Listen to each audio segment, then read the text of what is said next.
Aujourd'hui, on a besoin d'une preuve. On a besoin que l'État montre patte blanche, quoi. Donc, discuter, on veut plus aujourd'hui. Faut arrêter de discuter, faut passer à l'action, quoi. Aujourd'hui, est-ce que vous considérez que l'État français prend réellement la mesure de la gravité de la situation économique en Nouvelle-Calédonie? Clairement, non. On a le sentiment de la part de tous les chefs d'entreprise qu'il y a clairement pas de pilote dans l'avion, qu'on nous balade depuis 2 ans maintenant, quasiment, parce que les émeutes, c'était il y a quasiment 2 ans. Le temps passe et finalement, il n'y a rien qui est réellement fait. On nous balade de signatures, d'accords. Au final, il n'y a jamais rien qui est acté, à part des promesses. En fait, aujourd'hui, dans les faits, il n'y a absolument rien. Il n'y a rien de palpable, en tout cas. Les aides, on se demande s'il y en a réellement, ou s'il y en a, où est-ce qu'elles sont. Enfin, en tout cas, en tant que chef d'entreprise, en ce qui me concerne, et en ce qui concerne mon secteur dans le BTP, on est dans la merde. Personne n'est là pour nous soutenir. Les délais de paiement dans le public on n'est jamais payé, hein. J'ai des collègues, il y a des retards de paiement de 6 mois et les administrations te prennent de haut, quoi. Donc non, on est complètement laissé pour compte. Vous dites que les moyens engagés ne sont pas à la hauteur. Concrètement, qu'est-ce qu'il faudrait faire dès maintenant pour éviter un effondrement durable du tissu économique? Alors on peut imaginer plein de choses, à commencer par geler tout ce qui est prélèvement obligatoire pour les entreprises. Ça permettrait certainement que les entreprises réembauchent, donc de recréer de la valeur, de recréer de l'emploi. On peut imaginer que l'État fasse réellement quelque chose au niveau des assurances, parce qu'on sait que c'est un vrai problème en ce moment pour les entreprises en Nouvelle-Calédonie. Il y en a qui sont plus assurées, leur assurance a explosé, donc ils s'assurent plus parce que financièrement parlant, c'est impossible à tenir. Au niveau, je pense que l'État pourrait faire des gros efforts et tordre le bras des banques, qu'on ait des prêts gelés pendant plusieurs mois ou années, le temps que la machine se remette en marche. Globalement, en fait, c'est ça, c'est que pour nous, il y a rien qui s'est arrêté. On continue de payer nos charges, on continue de payer nos charges CAFAT, nos impôts, etc. Ça s'est pas arrêté. Et en face, on n'a pas de boulot, il y a rien qui rentre, quoi. Donc, on n'a pas de solution. Parce à court terme, on est mort. Pour moi, il y a deux niveaux de relance. Il y a la première, en fait, qui nécessite pas forcément un accord. C'est-à-dire de redonner du boulot aux entreprises qui sont encore en place, qui ont encore des employés, qui ont encore des machines. Voilà, tout ça. Enfin, je pense que l'État peut trouver des solutions très très très rapides pour relancer cette machine-là, de manière à sauver ce qui peut encore l'être.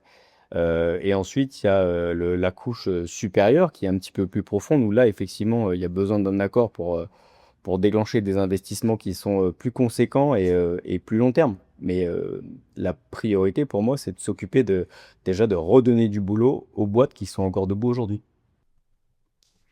Certains considèrent que la priorité doit être avant tout politique, avec un accord institutionnel. Vous semblez dire que sans économie, cet accord ne servira à rien. Pourquoi? Mais bien sûr, mais c'est primordial en fait. Ça s'est vérifié, ça se vérifie. Il y a pas de, enfin, les mecs, ils n'arrivent pas à se mettre d'accord. Et nous, on n'a pas le temps d'attendre.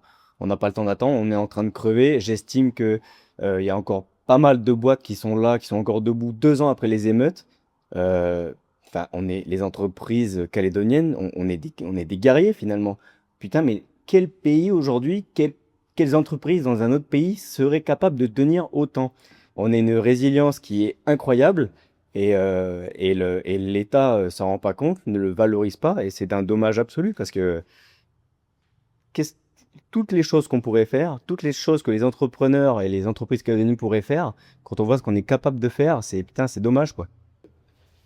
L'État a enfin, ils veulent faire des gros projets en Calédonie, mais la problématique, c'est que c'est principalement des entreprises internationales qui bénéficient de ces gros contrats. Les petites boîtes calédoniennes, dont la mienne par exemple, mais on peut pas prétendre à ces marchés-là, c'est mort. Et en fait, aujourd'hui, les grands gagnants de la crise en Nouvelle-Calédonie, ce sont ces multinationales qui récupèrent une quantité de marché astronomique parce que les privés, le peu de privés qui lancent des opérations de construction ou de reconstruction en Nouvelle-Calédonie ne prennent pas le risque en tout cas très peu prennent le risque de construire ou de reconstruire avec des entreprises locales calédoniennes. Parce que les mecs, ils ont peur d'un point de vue financier, ce qui est quelque part est un petit peu compréhensible. Donc oui, relancer des gros contrats, des gros chantiers, oui, mais surtout, il faut redonner, confiance de manière à ce que les privés, en quantité, puissent relancer des opérations et qu'il y ait de la consommation, massive et qui a bouffé pour tout le monde surtout. Donc pour conclure, Hugo, vous pensez donc qu'avec ou sans accord aujourd'hui, la priorité est donc de décorréler les accords institutionnels de la relance économique et donc des actions de l'État pour cette relance, justement.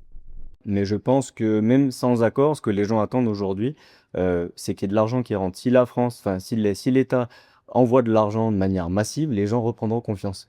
Ça fait des années qu'on fonctionne sans accord et il y a quand même, un petit peu d'investissement malgré tout. Je pense qu'aujourd'hui, tu nous mets dans la même situation, mais avec, l'État qui envoie du pognon comme il faut, les gens investiront, il y a des projets dans les cartons, ça redémarrera. Voilà, c'est aujourd'hui, on a besoin d'une preuve.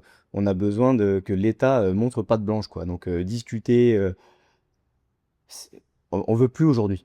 C'est faut arrêter de discuter, faut passer à l'action, quoi. Récemment, vous avez été attaqué sur les réseaux sociaux où on vous reproche d'avoir quitté la Nouvelle-Calédonie. Qu'est-ce que vous auriez envie de répondre à vos détracteurs? Effectivement, il y a des gens qui comprennent pas que je sois parti de Calédonie, mais faut remettre les choses dans le contexte. Moi, j'ai une boîte en Nouvelle-Calédonie qui est structurée, qui pèse lourd au niveau, charges sociales et cetera et donc sans boulot, c'est quelque chose qui n'est pas viable. Donc ce qu'on a fait, c'est qu'on a pris un risque, le risque, d'aller, voir ce qui se passe, à l'étranger pour préserver la structure et l'intégrité de la boîte. Moi, j'ai licencié personne après les émeutes. J'ai conservé, la majorité de mes emplois, j'ai conservé mes cadres. Voilà, j'ai pris le risque moi d'aller développer, de plus me rémunérer et d'aller développer à l'étranger, d'aller chercher, de l'argent, ailleurs parce qu'en Calédonie et bah, tout simplement il y en avait plus ou du moins on avait anticipé, on avait vu les choses venir, qu'il y en aurait de moins en moins et aujourd'hui, finalement on se rend compte qu'on a bien fait de le faire parce que clairement il y a plus de chantier, il y a plus rien quoi et que ce qu'on est en train de développer sur Bali, c'est en train de prendre forme, c'est en train de fonctionner et c'est certainement ce qui nous fera, tenir, ce qui sauvera notre boîte en Calédonie si, rien n'est fait, en Nouvelle-Calédonie pour relancer la machine.